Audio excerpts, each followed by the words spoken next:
Баршаңызға қайырлы күн. Сіздермен Айданка Серикбаева. Бүгін біз сіздермен эскимо штрейзель дайындайтын боламыз. Олай болса, видеоны соңына дейін қараңыздар.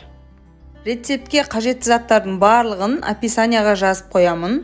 Ең бірінші ыдысқа ұн, қант ұнтағы және де бөлме температурасында ерітілген сары май қажет болады.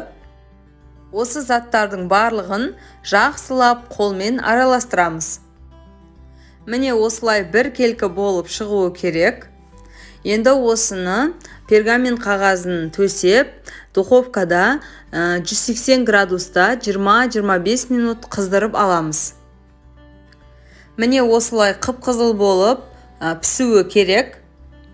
Штрейзелімізді қоя тұрып, енді конфи дайындаймыз. Яғни ол үшін бір ыдысқа желатинді салып, оның үстіне су құйып, бұқтырып қоямыз. Және басқа ыдысқа ішіне жылас салып, үстіне қантымызды салып, газда бір бұрқ еткізіп аламыз.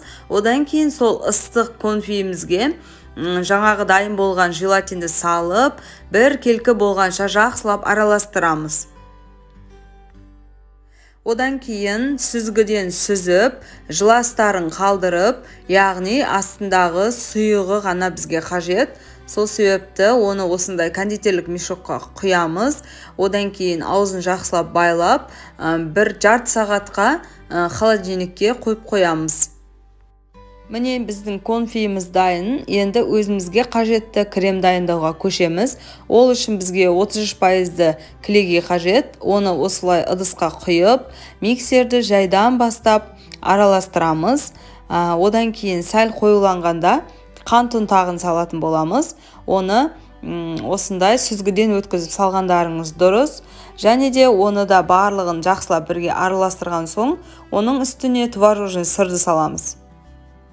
Бізге қатты қою крем қажет емес. Сол себепті осындай орташа сұйықтықта кремді дайындап аламыз. Жаңағы штрейзельді бір ыдысқа салып, қолмен жақсылап майдалап аламыз. Оның үстіне дайын болған кремімізді құйып, араластырамыз.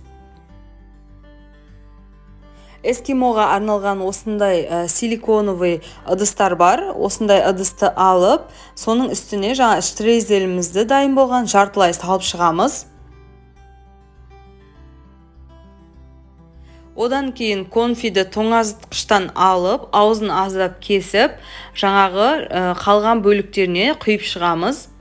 Одан кейін міндетті түрде мұздатқышта 3-4 сағат қатыратын боламыз. Мұздатқышқа салмай тұрып, осылай таяқшаларын ішіне салып шығамыз.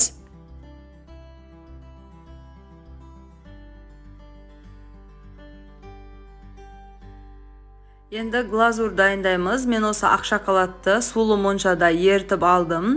Одан кейін осындай қызыл түсті бояуды салып, блендермен езіп араластырамын. Сол кезде бір келкі түс шығады.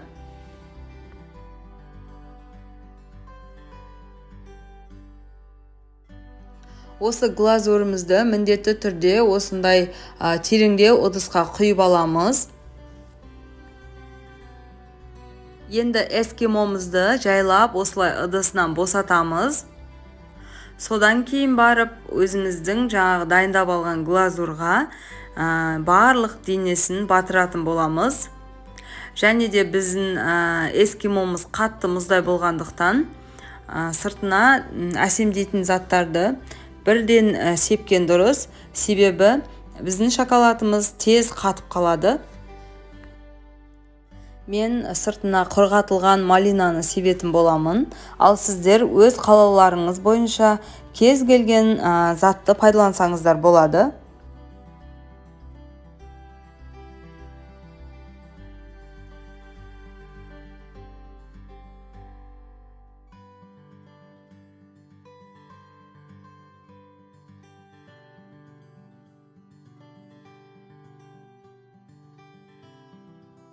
Мен қалған бөлігін қара шоколадпен әсемдейтін боламын.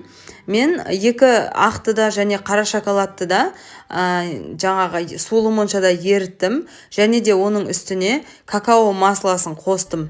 Егер сіздерде какао масло болмаса, кәдімгі үйдегі күнбағыс майын қоссаңыздар да болады. Сол кезде сіздердің глазурлеріңіз осындай жылтырақ және де қатты қою болмайды. Және осы эскимоны глазурге батырып алған соң, астына міндетті түрде осындай пергаментный қағаз төсегендеріңіз дұрыс. Себебі біздің шоколадтарымыз қатқан кезде басқа, мысалы, тарелкаға қоятын болсаңыздар, жабысып, дұрыс алынбай қалуы мүмкін. Видеоны соңына дейін қарағандарыңызға рахмет.